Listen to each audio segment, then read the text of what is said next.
All right, well, getting started, your thoughts on Casino Windsor, because you've been to Canada multiple times, but as I understand, this was your first time at Casino Windsor. Yeah, this was our first time at Windsor. I loved it. I mean, the hotel was spectacular. The restaurants were great. The people understood how to load in and load out a show of our size with, all the lighting and all the sound and all the electronics and all the equipment. So it was great. And they worked with us tirelessly to promote the show, to market the show, to advertise the show in market. Really, and you could see it. There were very few empty seats in the whole arena. So it was great. I mean, I'm hope against hope we end up coming back, pretty short order. Now, what were your thoughts on the crowd itself? Because in the beginning, it was almost like a Japanese-esque crowd. It was very quiet. They knew when to clap, very subdued. But near the end, they were growing more vocal. What were your thoughts on the crowd as a whole? And you touched on it earlier during the press conference. Very educated crowd. Yeah, the Canadian crowds at MMA events are just, they seem to really understand the nuance of the game. They boo at the times when hardcore MMA fans would boo. When the action kind of hits a lull, but they don't boo when you travel around and you do shows all over the country in the U.S.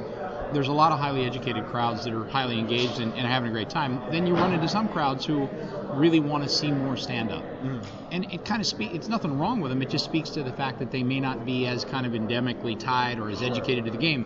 But the Canadian crowd, man, you got two guys on the ground, and if they're moving for a submission and they're 3 steps away from it, the Canadian crowd sees it. They start to get excited by it. Guys get out of submission attempts or arm bars. Boom, everybody goes nuts. It's just, as an MMA fan, it's a great crowd to play to, because when they're booing, they have every right to boo. When they're applauding, you're like, wow, they're applauding for the right reasons. So it just, you find that in Canada, and it's just, it's a great crowd to play in front of. Now, starting from the beginning, a lot of fight people haven't really been talking about was the Mike Richmond fight, and a phenomenal knockout, very impressive win. I mean, is it safe to say this kid is a star in the making, because that was on the prelims and such a dominant performance? Where can we see him next? I mean, it was just in terms of explosiveness and in terms of like highlight reel stuff, it was the best fight of the night. I thought he looked great. We have Zach Light is in our talent development department, and have been telling me about him for literally 3 or 4 months, saying the kid's got amazing potential. And I know we've had Chris on a lot of shows, and he's done quite well on a lot of shows, and everybody was disproportionately going, Chris is going to win this fight. But our guys, talent development-wise, said this is a pick'em fight. This guy's technically so strong standing, and he puts his punches together so beautifully, and you saw it tonight. I mean, that was a dominant performance. I think he's 11-1 now, or 10-1 or something like that. And he's just, and Chris is a real high quality fighter. So I mean, hugely impressive performance. I mean, let's we'll see. He could find his way into a tournament in short order. Sure. Now, the Japanese fighters, very impressive performance. 2 Japanese standouts on this card. As we know, you're bringing Shinya Aoki over. Is the Japanese MMA scene you're looking to bring over into Bellator? It seems more and more talent's coming over. Yeah, we've made a pretty concerted effort to sign some great Japanese fighters. We've obviously had a lot of success recruiting out of Brazil. And it led to a huge Brazilian TV deal, which in our last show, 3 million people watched. So we're trying to kind of follow that model for Japan and bring over hugely talented fighters, and like Aoki, like Nakamura, like Ueda, etc., and try to kind of generate that fan support and that traction in the Japanese market. But 1 for 2 tonight from the fighters we brought over from Japan. And something you touched on during the press conference, that the fact that this is a tournament format, there were a couple situations where it could have been argued to be a draw with the low blows. You touched on it a bit earlier. What would have happened in the event that there would have been a 9-9 round or a 10-10? Right. What we do is we go to each commission beforehand and we say, look, there has to be a process, whether it's a 4th round or whether it's ultimately another judge who stands by and that judge's decision ultimately controls, or whether there's a mandate that each round has to have a winner mandated if you end up in a draw position. So different commissions take different approaches, and they usually make their own. They always make their own decision in terms of how they're going to give us a decision in each tournament fight, because a draw basically stops the tournament in its tracks in terms of those 2 fighters. Now, your thoughts on the Marlon Sandro victory? I mean, there's some people booing the victory at the end. Phenomenal performance by both fighters. Your thoughts on that victory and the overall performance of both fighters? I thought both fighters were measured in their approach to the fight. I don't think you saw anybody kind of let loose. I kept waiting for Popo to let his hands go, because he's got great striking. I kept waiting for Marlon to just start to attack the way he does and the way I've loved watching him fight.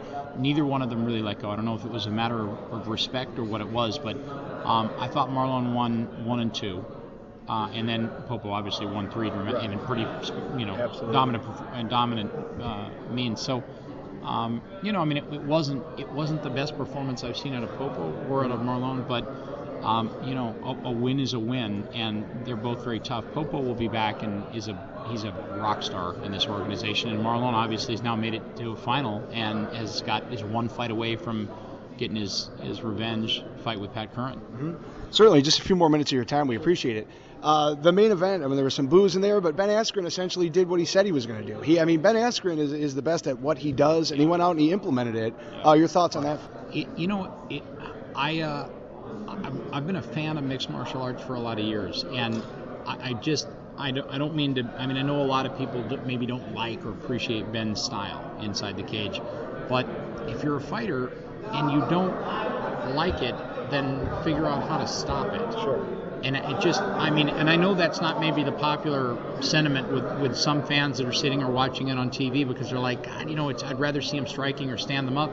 But Ben is so completely dominant on the ground, and if you've ever trained in jiu-jitsu, the things that he does happen so slowly and are so methodical in their approach. In other words, it's literally like watching a guy read an instruction manual on how to get out of submissions or how to gain a better position. He just literally, it's like A, B, C, D, and he's out. Right. And then he just changes position. His transitions are just crazy to watch, and his positioning on his opponent is so funky and unusual, but he's just dominant. It's just, look, if you're a big fan of striking, there are guys who are incredibly dominant standing, and you appreciate that, but you've got to appreciate Ben Askren. What we're seeing here is a guy who, Doug Lima is a top 10 welterweight. Doug Lima is not just a guy who Ben Askren dominated. He just completely dominated for 25 minutes, a world-class welterweight who's got crazy skills from a jiu-jitsu perspective and incredible knockout power. So I think you got to appreciate it. I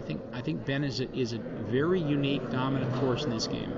Just 2 final questions, Bjorn. It was recently announced last week that you guys are planning a reality show. There weren't too many details released on that. Can you shed some light at all on that? Not a lot. What we were most excited about the reality show is who we partnered with. Right. Bertram Van Munster is really the Michael Jordan, if you will, of producers of reality content. He's got the Emmy Awards to prove it. He does The Amazing Race, which has been wildly successful worldwide year after year after year. He's just innovative. His focus on character development is unbelievable. You don't feel like you're watching reality TV. You feel like you're watching kind of a biography and competition all rolled into one. He's the best of the best, and we're very lucky to have him as a partner. We're developing the concepts now with him in terms of where the show will go. Can you touch at all on what the format will be? Will it be around up-and-coming fighters, or will it be on the talent that you've already established? We've got kind of a unique situation at Bellator, because we've got some of what other people might characterize as up-and-coming fighters, a la Mike Chandler, Eduardo Dantas, Doug Lima. Last year were the top prospect in the world in their respective weight class. Now they're either winning or fighting for world titles. So it remains to be seen if the people involved and the fighters involved in the show would be characterized as newcomers, or potentially fighters just on the cusp, or even some fighters who are already developed. And we're still developing that. And our final question, wrapping up, you guys have been doing phenomenal on MTV2, but bigger things lie ahead next year. Spike TV. Talk a little bit about some of the big plans for a move over to such a big cable network. Yeah, it's just, it still feels like a kid going downstairs at Christmas and seeing a red Schwinn underneath the Christmas tree to me. It's Spike Network, the guys that wrote the book on mixed martial arts programming. They really, if it wasn't for Spike, you and I aren't sitting here having this conversation. So they're going to continue to help us evolve and move the brand forward, increase and improve production, tell better stories behind the fighters.